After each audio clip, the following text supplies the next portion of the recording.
One, two, three.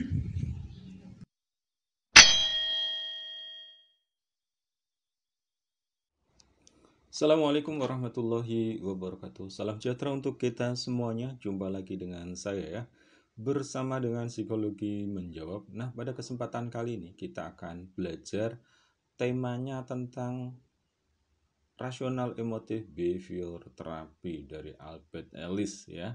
Nah, ini nanti kita akan belajar tentang psikologi yang terkhusus adalah aliran kognitif ataupun juga perilaku di sini ya.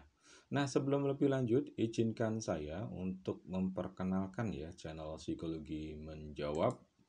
Nah, channelnya bernama Psikologi Menjawab. Ini tempat saya untuk sharing-sharing tentang psikologi ataupun hal-hal yang masih menjadi interest saya ya, terutama yang terkini. Nah, yang baru saja join ataupun melihat silakan untuk kepoin nih video-video Psikologi Menjawab.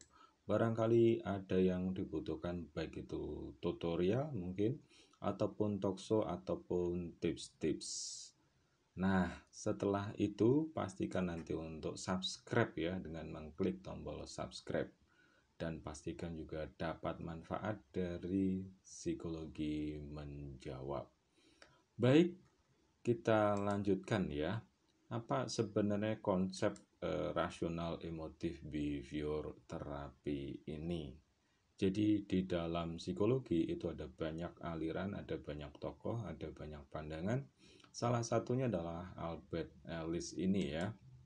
Nah, pandangan tentang sifat manusia, Albert Ellis menyampaikan bahwa manusia itu memiliki potensi-potensi, bisa berpikir rasional, bisa berpikir irasional, ada kecenderungan untuk mengembangkan diri dan juga merusak diri. Jadi semacam ada dua kutub potensi ya. Jadi berpikir positif bisa, berpikir negatif bisa, mau mengembangkan diri bisa, mau merusak diri bisa. Nah, artinya apa? Di sini manusia memiliki potensi dua-duanya ya. Jadi pandangan tentang manusia itu adalah dia memiliki pilihan yang sifatnya rasional. Dia mau melakukan ataupun tidak melakukan. Nah, bukan semata-mata katakanlah manusia itu dipandang buruk atau dipandang sangat positif. Tidak, tetapi manusia itu sangat-sangat rasional. Jadi, rasional emotive behavior therapy. Nah, terus kemudian manusia memiliki dorongan memenuhi kebutuhan, bukan korban dari pengkondisian awal. Bisa memahami keterbatasan dan mengubah keterbatasan yang ada. Nah, ini sekaligus juga mendobrak pandangan dari psikoanalisis terutama Freud ya, yang meyakini bahwa yang menentukan kepribadian seseorang itu adalah di masa-masa awal dan seolah-olah manusia itu kalau memiliki latar belakang buruk terus kemudian sulit untuk berubah. Nah, menurut Alice, manusia itu bisa saja berubah ya. Dia bisa saja menjadi lebih baik, mendobrak masa lalunya. Dan sekaligus juga Albert Ellis ini mendobrak pandangan tokoh-tokoh behavior terutama yang klasik ya, bahwa manusia bukan korban dari pengkondisian awal. Bagaimanapun lingkungan, bagaimanapun masa lalu, bagaimanapun situasi ataupun keadaan yang terjadi, manusia bisa melampaui situasi itu, bisa melampaui keterbatasan-keterbatasan yang ada. Nah, itu menurut pandangan rasional emotive behavior therapy. Jadi pada prinsipnya manusia itu berpikir, beremosi, bertindak secara simultan. Jadi ketika manusia berpikir, muncullah kemudian emosinya dan kemudian muncul sikapnya dan muncul tindakannya. Jadi di situ saling mempengaruhi, saling berkaitan. Itu pandangan Albert Ellis ya. Nah, berikutnya rasional, emosional dan perilaku. Nah, kaitannya seperti apa? Jadi pikiran irasional itu muncul bisa saja karena ini. Pertama, autosugesti, kemudian yang kedua, keyakinan irasional yang diajarkan lingkungan. Nah, tentu ini melalui repetisi ataupun pengulangan pasangan yang kemudian membuat terjadinya perilaku disfungsional. Jadi pertama sekali adalah karena pikiran ya, pikiran yang tidak tepat, yang irasional, terus kemudian diulang-ulang, jadilah keyakinan, mempengaruhi perasaan, sampai kemudian mempengaruhi perilaku. Jadi dalam pandangan Albert Ellis, Rational Emotive Behavior Therapy, perilaku yang disfungsional ataupun gangguan itu terjadi karena apa? Karena pikiran irasional ya, yang dibangun melalui repetisi, baik itu secara personal ya, ataupun kemudian yang ditanamkan oleh lingkungan. Kemudian berikutnya, emosi negatif pada dasarnya adalah hasil dari pikiran negatif, tidak logis dan irasional, berkembang menjadi sikap yang menyalahkan diri, situasi, keadaan orang lain, dan terjadilah gangguan. Nah, ini prosesnya ya.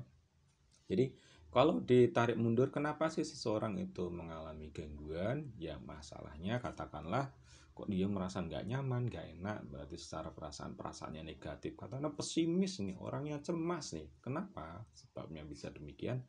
Karena pikiran negatif, karena pikiran yang tidak logis, karena pikiran yang irasional. Nah, ini bisa menjelaskan terkait sama apa? Sama katakanlah kecemasan, sama depresi ataupun putus asa. Kenapa orang bisa putus asa? Tidak bersemangat. Kenapa orang bisa takut, bisa cemas, perasaannya tidak nyaman? Karena apa? Karena adanya pikiran-pikiran negatif. Dia tidak bisa berpikir logis ataupun pikirannya irasional, nggak rasional lah. Nah, seperti itu ya.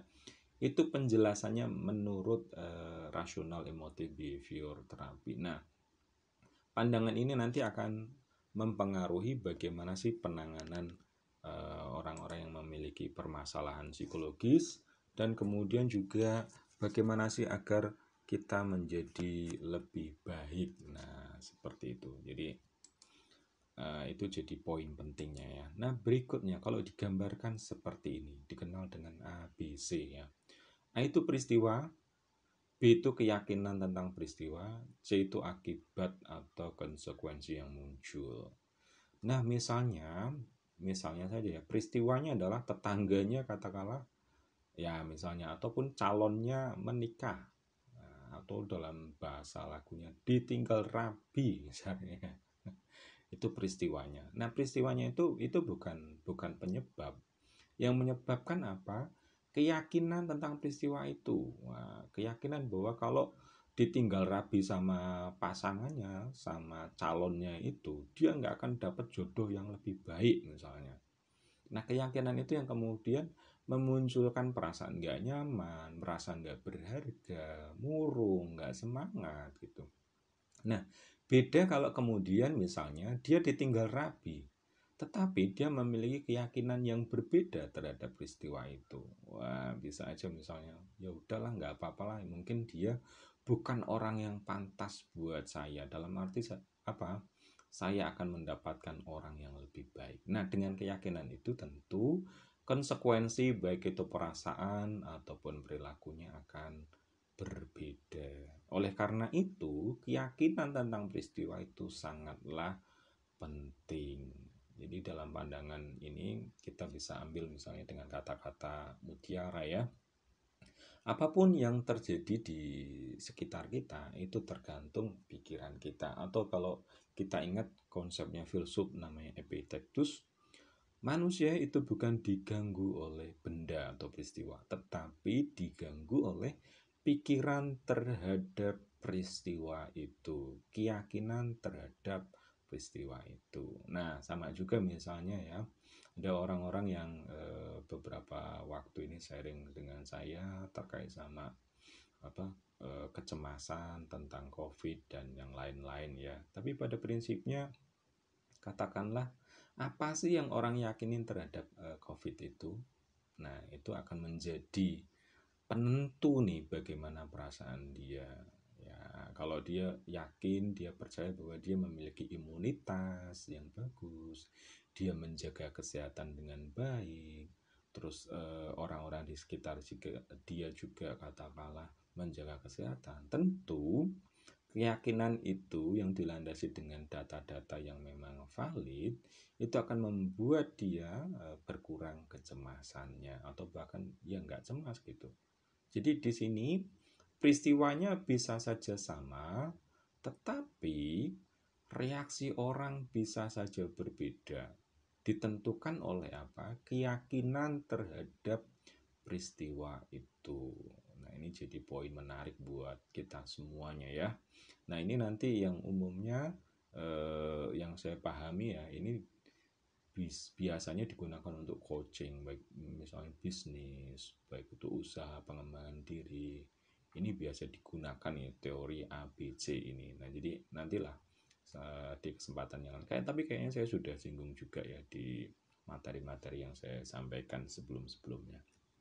Nah, berikutnya, inilah sejumlah gagasan yang menurut Alice itu membuat orang merasa terganggu ataupun orang menjadi punya permasalahan yang katakanlah apa ya, ya memang mengganggu ya.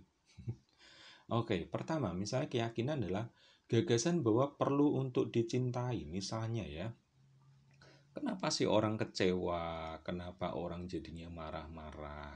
Karena apa? Karena orang merasa bahwa misalnya kalau saya mencintai, maka orang lain harus mencintai saya juga. Kalau saya memberi, orang lain harus memberi saya juga. Saya ini harus dicintai. Nah, keyakinan atau gagasan itu menurut Alice akan mengganggu seseorang gitu loh. Akan menimbulkan permasalahan. Ya kalau mencintai ya mencintai aja lah. Urusan orang lain mencintai balik itu sesuatu yang lain kan. Berbuat baik saja lah. Tidak perlu mengharapkan sesuatu dari orang itu. Ya kan, kalau di dalam nanti kaitkan sama spiritual, ya berilah ke orang itu tapi nggak usah berharap balasan dari orang itu. Ya, transaksilah sama Tuhan, sama Gusti Allah gitu loh. Jadi sama orang itu oke, baik. Nah, siapa yang balas? Ya Gusti Allah. Dari mana aja, nggak harus dari orang itu. Kayak kita misalnya ngasih sesuatu ke pengemis, nggak mungkin juga kan kita berharap ke pengemis itu dia akan balikin misalnya ya. Kalau misalnya pas lagi kita butuh, kan nggak seperti itu. Kan? Tentu kita berharapnya sama Allah, kita ngasih ke pengemis, mudah-mudahan satu saat ada orang yang bantu. Ataupun jangan sampai lah ya pengennya tuh bisa bantu terus lah kayak gitu. Andai pun ada kesulitan, ya Allah yang akan nolong. Kan seperti itu ya. Terus kemudian berikutnya nih, gagasan bahwa mesti kompeten, berprestasi, layak. Nah, ini yang apa namanya jadi tuntutan dan kadang membuat orang jadi menyalahkan diri sendiri. Misalnya, oh kamu harus cepat, kamu harus pintar, kamu harus ini, harus. Nah, banyak orang yang terganggu sama harus ini. Seolah-olah orang itu harus perfect, orang itu harus sempurna. Nah, ini saya juga belajar yang seperti ini ya. Ini kita nggak bisa lepas, dalam arti apa? Di dalam kehidupan kita ini yang apa namanya, yang diagung-agungkan. Misalnya siswa harus ranking 1, matematikanya mesti bagus misalnya saja. Kalau nggak bagus dianggapnya sebagai anak yang nggak pinter. Padahal bisa saja anaknya itu nggak pinter secara matematika, tapi soal seni dia oke, dia bagus ya kan ya. Tapi orang nggak ngelihat itu. Dia anggap kalau nggak pintar matematika itu nggak berkompeten, nggak berprestasi. Nah, ini yang penting buat kita semuanya ya. Nah, ini nanti kalau di breakdown, ini bisa kaitannya buat parenting. Selain itu juga buat pengembangan diri ya. Selain juga ini buat terapi atau penanganan masalah. Terus kemudian berikutnya, gagasan bahwa orang-orang tertentu buruk, keji, dan jahat. Nah, kadang kita itu tidak lepas dari namanya stigma terhadap orang lain ya. Kita menganggap orang lain seperti ini, seperti itu. Nah, termasuk kita jadi berpikir misalnya konsep tentang cantik. Nah, jangan-jangan kita ini sudah dalam tanda kutip diracuni dengan konsep cantik dari iklan-iklan yang ada ya. Sehingga kemudian kita nganggap orang lain tuh katakanlah yang berkulit tertentu dianggap nggak cantik. Sedangkan ya namanya cantik itu kan sangat subjektif ya. Tetapi kita kalau disurvei gitu, nah di survei yang menarik kan ada ya, di survei para remaja. ditunjukkan foto-foto mana yang kemudian dianggap cantik. Nah, itu kulit yang cerah yang dianggap cantik. Padahal mungkin kalau kemudian di dunia yang lain yang memang dominannya adalah kulit gelap, maka cantik itu ya kulit gelap itu. Bahkan kalau misalnya kulitnya yang berbeda akan dianggap sesuatu yang apa namanya lain gitu. Nah inilah di sini ya. Terus kemudian berikutnya gagasan bahwa lebih mudah menghindar daripada menghadapi. Nah ini yang kadang ini berkembang juga di dalam kehidupan kita. Lebih baik kita menghindari lah gitu. Nah yang terjadi apa? Ini orang jadinya cemas karena apa? Lari dari permasalahan, tidak berusaha untuk menyelesaikan, tidak memahami bahwa yang namanya masalah itu ya mengharuskan dia untuk upgrade pengetahuan, upgrade keterampilan. Yang terjadi pokoknya menghindar.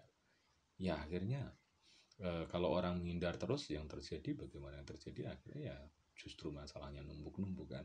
Terus gagasan bahwa suatu bencana jika suatu hal tidak sesuai rencana. Nah, ini juga ya. Padahal nah ini kalau nanti dijelaskan secara spiritual menarik ini ya, bahwa Allah punya rencana, kita punya rencana, Allah punya rencana, dan sebaik-baik rencana itu adalah rencana Allah Subhanahu wa taala. Nah, ini kadang kan kita itu saking perfectnya semua harus sesuai sama rencana. Ini kalau nggak sesuai sedikit aja kan. Nah, ini. Terus gagasan bahwa kebahagiaan dari luar diri. Nah, ini penting sekali. Banyak orang yang nggak bahagia karena apa? Karena ngerasa bahwa bahagia itu memiliki sesuatu, pergi ke sesuatu, kepemilikan sesuatu yang ada di luar. Sehingga yang terjadi kalau orang nggak mendapatkan sesuatu itu, ya dia akan nggak bahagia. Padahal bahagia itu ya ada dalam diri dia. Itu keputusan dia. Itu soal bagaimana mengelola perasaan. Ya, mestinya kan seperti itu ya. Gagasan bahwa masa lalu penentu kehidupan seseorang. Nah ini, kalau orang kemudian terantai dalam masa lalunya. Aku orangnya begini, aku udah terlanjur begini, nggak mungkin aku bisa berubah. Aku kan orangnya, nah karena stigma-stigma masa lalu. Mungkin dianggap bodoh, mungkin dianggap nggak cerdas, mungkin dianggap jelek. Nah ini yang kemudian perlu untuk didobrak. Dan menurut Ellis, manusia memiliki kemampuan di dalam mengelola, mengatasi gagasan-gagasan yang tidak tepat ini ya. Nah, bagaimana caranya? Nah, seperti ini konsepnya ya secara ringkas. Nanti kita bisa sambung di kesempatan yang lain, mungkin secara spesifik di dalam kita menangani masalah ataupun kasus ya. Jadi konsep terapinya adalah mengubah keyakinan-keyakinan negatif dalam diri. Jadi gagasan-gagasan tadi itu diubah. Pada prinsipnya itu intinya diubah, gitu kan. Nah, caranya bagaimana? Dengan mengkonfrontasi keyakinan negatif, dikonfrontasi keyakinan itu. Misalnya meyakini bahwa aku ini tidak memiliki kemampuan, aku ini tidak kompeten. Bener nggak sih seperti itu kan gitu kan ya? Apa bener nggak kompeten? Ternyata mungkin dia hanya nggak bisa soal hitung-hitungan, tetapi soal seni dia oke, misalnya ya. Mungkin dia seni nggak oke, hitung-hitungan nggak oke, tetapi dia tuh pinter banget di dalam hubungan interpersonal. Bisa aja seperti itu. Artinya apa? Berarti dia kan bukannya nggak kompeten 100%, ya dia memang ada kompetensi yang dia tidak kuasai. Tetapi kan ada juga kompetensi yang dia kuasai kan. Nah ini yang kemudian jadi modal. Wah aku harus kuasai semuanya. Bener nggak sih? Ada nggak orang yang memang bisa menguasai semuanya? Ternyata kan nggak ada. Nah itu yang kemudian dikonfrontasi, diserang bahkan ya. Dengan apa? Diajak dialog, diajak diskusi. Nah kalau di dalam terapinya itu ya orang diajak diskusi, diajak dialog, bener nggak sih kayak itu keyakinannya. Nah itu ya, sampai kemudian juga dikasih penjelasan ataupun sifatnya edukasi ya, gini loh cara yang bener, diarahin seperti ini. Nah ini tentang konsep terapinya ya. Sehingga sebenarnya ini kalau kita cermati ini memang bisa dimanfaatkan untuk satu penanganan permasalahan ya. Artinya yang orang-orang yang memang punya permasalahan, nah itu ditangani. Atau kemudian untuk pengembangan diri aja ada dua ya, untuk menangani permasalahan, untuk pengembangan diri. Nah, secara ringkas Kita bisa mendeteksi diri kita sendiri. Kalau misalnya memang ada hal-hal yang kita nggak capai, kita sulit bahagia, terus kita menganggap diri kita ada masalah, mungkin ya kita bisa telusuri lebih jauh lagi. Apa yang kita yakini, apa yang ada di pikiran kita. Nah, itu jadi titik balik ya. Nah, tentu untuk kemudian bisa menangani lebih jauh lagi, butuh untuk kemudian ketemu profesional, entah psikolog, entah psikiater ya, buat konseling ya. Bisa janjian secara ketemu langsung ataupun secara online. Di sekarang ini kan kita bisa memanfaatkan online ya. Nah, saya kira itu dari saya. Terima kasih ya, mudah-mudahan bermanfaat bagi Anda dan saya. Nah, jangan lupa nih saya ingatkan setelah melihat ini untuk subscribe ya channel Psikologi Menjawab dengan mengklik subscribe. Oke, baik, terima kasih. Cukup sekian dari saya. Assalamualaikum warahmatullahi wabarakatuh.